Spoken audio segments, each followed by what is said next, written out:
Et bonjour à toutes et à tous, j'espère que vous allez bien. Je suis de retour pour une nouvelle vidéo qui cette fois-ci traitera le sujet des prochaines Xbox Series S et Series X. Pour ceux qui n'étaient pas au courant, oui, il y a bien deux déclinaisons sur cette nouvelle génération de consoles, que ce soit pour la PlayStation ou Xbox. La Series S est un format réduit par sa taille, sa puissance et son coût. C'est une version full digital, donc sans lecteur Blu-ray et un stockage plus réduit de 512 Go au total. La série X, quant à elle, est la version qu'on peut appeler premium, avec un Blu-ray et un espace de stockage d'un teraoctet au total, dont 802 gigaoctets utilisables. Oui, utilisables car il y a un espace réservé pour le système et fonctionnalités de la console.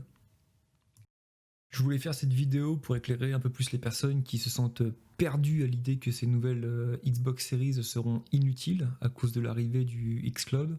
Le xCloud, pour résumer très rapidement, est une application disponible sur mobile, mais également une application Windows qui sera disponible sur PC et console. Oui, également sur console, que ce soit les prochaines Xbox Series ou même notre Xbox One actuelle ou Xbox One X. Cette application nous permettra de streamer tous nos jeux à partir des serveurs Microsoft sur nos appareils sans même avoir besoin de les télécharger. C'est à partir de ce moment que beaucoup de monde se sont posé la question de l'utilité des futures consoles, moi le premier. En réfléchissant bien, on comprend qu'elle a bien un intérêt, et tout cela dépend de notre besoin en tant que joueur. C'est là-dessus que je vais faire en sorte d'éclaircir le sujet et de vous montrer ce qui conviendrait le mieux à votre besoin. Pour cela, il va falloir prendre en considération plusieurs points. Votre budget, un des points les plus importants car tout le monde ne peut pas sortir 300 ou 500 euros. Vos préférences d'achat de jeux, plutôt physiques ou dématérialisées. Votre qualité de connexion Internet, êtes-vous fibré? Avez-vous un fournisseur d'Internet de qualité qui ne tombe pas en panne tous les 4 matins? Euh, Comptez-vous jouer tout en profitant des futurs jeux en 4K, dont certains en 120 fps?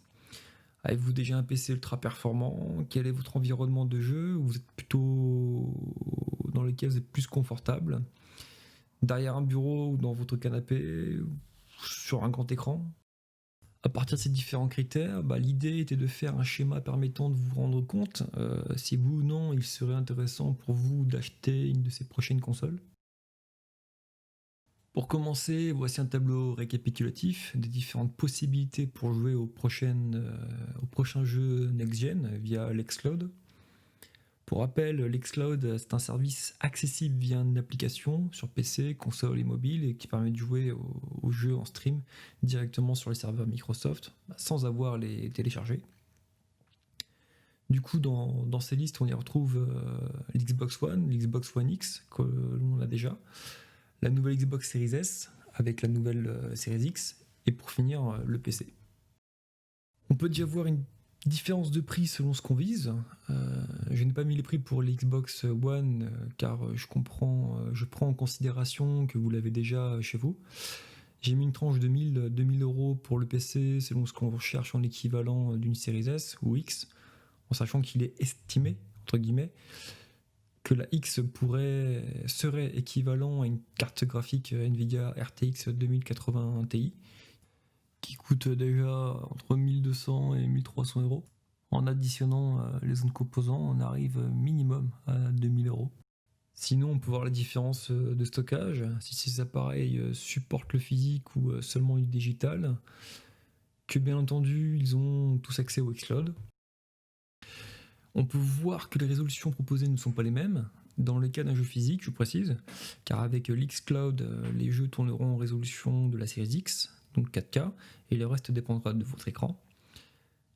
De même que l'on peut voir le nombre d'images par seconde qui varie selon le support. D'ailleurs, à noter qu'en jouant sur Xbox One via xCloud, vous n'aurez pas la possibilité de profiter du 4K à 120 fps, vu que votre console ne le supporte pas à cause du HDMI 2.0 et non du HDMI 2.1.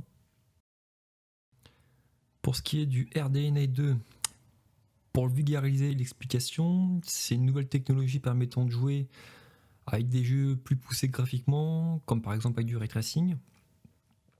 L'architecture Velocity, pour également vulgariser, permet d'optimiser fortement le transfert des données, mais également tout ce qui est vitesse de calcul des textures au niveau de la compression et décompression. Le Quick Resume permet lui de switcher très rapidement, 10 secondes en moyenne, entre plusieurs jeux mis sur pause. Et pour le HDMI, comme je vous l'ai expliqué, c'est pour profiter ou non du 4K 120 FPS principalement. Je précise pour les non-initiés que les FPS, ce sont les images par seconde traitées par la console et qui est envoyée à notre écran. Plus le nombre est élevé, plus l'image sera fluide, mais il faut un écran qui supporte cette vitesse d'affichage. Passons maintenant aux différents cas possibles pour jouer aux jeux next-gen. Next-gen pour dire nouvelle génération de jeux. Dans le cas où vous voudriez seulement garder votre Xbox One, vous ne pourrez pas jouer aux jeux réservés à l'Xbox Series. Au début, les jeux sortiront sur Xbox One et les Series, mais ensuite seulement sur les Series. Par contre, vous pourrez jouer aux jeux en passant par l'Xcloud. Ce qui veut dire prendre obligatoirement un abonnement Game Pass Ultimate de 13€ par mois pour y accéder. Ce qui veut dire aussi aucun jeu physique et aucun téléchargement possible des jeux qui sortiront uniquement sur les séries. Il faut également être sûr d'avoir une excellente connexion internet, donc la fibre et un fournisseur d'accès internet de qualité qui tombe pas en panne régulièrement. Bonjour Free. Il faut également prendre en compte que vous allez dépendre à 100% des serveurs Microsoft pour jouer, donc vous n'aurez pas accès au Quick Resume non plus via l'Xcloud. Concernant la série S, il n'y a pas 36 options, c'est du full dématérialisé. Vous pouvez jouer à vos jeux, futurs jeux next-gen, mais également vos anciens jeux via l'Xcloud ou en les téléchargeant directement sur le store Xbox. À la différence de la One X, vous avez accès au 1440p, 120 fps et au Quick Resume sur vos jeux téléchargés. Par contre, l'espace de stockage n'est pas énorme. Il y a tout de même la possibilité de brancher un SSD externe, propriétaire, pour les jeux next-gen, et un disque dur HDD ou SSD standard pour les autres jeux. Elle coûte que 299 ou 24,99€ par mois sur 24 mois si vous la prenez avec le All Access. Donc, le All Access, c'est le même système d'abonnement qu'un mobile, et à la fin des 24 mois, elle vous appartient.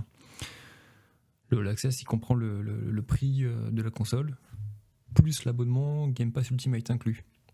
Donc en sortant du magasin, vous ne paierez rien en dehors de vos mensualités, et vous avez directement accès à plus de 250 jeux. Maintenant, au sujet de la Series X, on voit clairement la différence de possibilités. On a accès au dématérialisé tout comme la Series S, mais cette fois-ci, également au physique. La console permet de jouer jusqu'en 4K 120 fps. Elle a plus d'espace de stockage et bien entendu plus de puissance que la Series S. Elle profite, comme la Series S, du RDNA 2 et de l'architecture Velocity pour les jeux next-gen. D'ailleurs, à noter que les anciens jeux qui auront bénéficié d'un patch comme Gears of War 5 pourront aussi bénéficier de cette architecture. Pour les anciens jeux, même non patchés, seront tous jouables sur la console, mais ne profiteront juste pas de la nouvelle architecture. Par contre, ils gagneront grandement en vitesse de chargement, grâce à la puissance brute de la console. Pareil avec la Series S. Par contre, cela a son prix, et il est de 499€ ou 32,99€ avec le All Access, même principe que la Series S. Voilà enfin le PC. Tout comme la Series X, vous pouvez tout faire avec. La seule différence seront les jeux qui seront disponibles ou non sur PC, mais il y aura très peu de cas.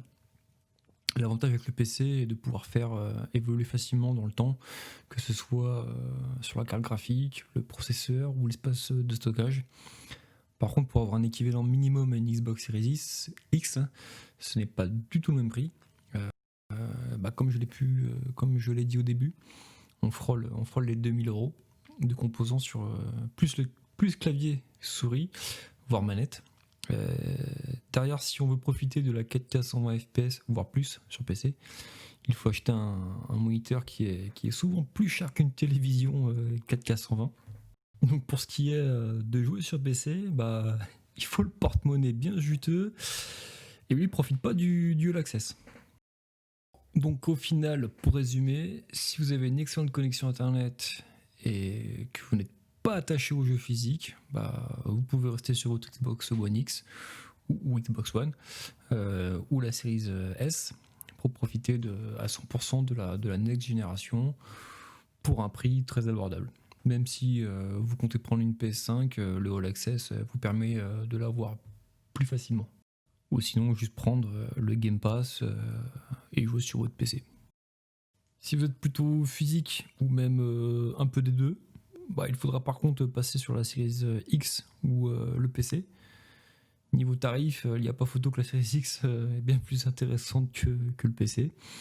Si vous avez déjà un PC à la hauteur, dans ce cas-là, elle ne vous sera pas utile, à moins d'être, comme dans mon cas, aimer jouer sur PC et sur console, selon le jeu et selon le confort dans lequel j'aime jouer. Voilà, j'espère que cette vidéo explicative vous aura aidé à y voir plus clair et comprendre que les prochaines consoles ne seront pas inutiles et que Microsoft permet aux joueurs de choisir selon leurs besoins, que ce soit au niveau de la qualité, des services, du digital ou physique, de leur confort de jeu et bien entendu leur porte-monnaie. Si vous avez des questions sur ce que j'ai présenté ou même sur un point que je n'ai pas abordé, n'hésitez pas à les poser en commentaire et j'essaierai d'y répondre. Voilà. Du coup, prenez soin de vous et à la prochaine. Ciao.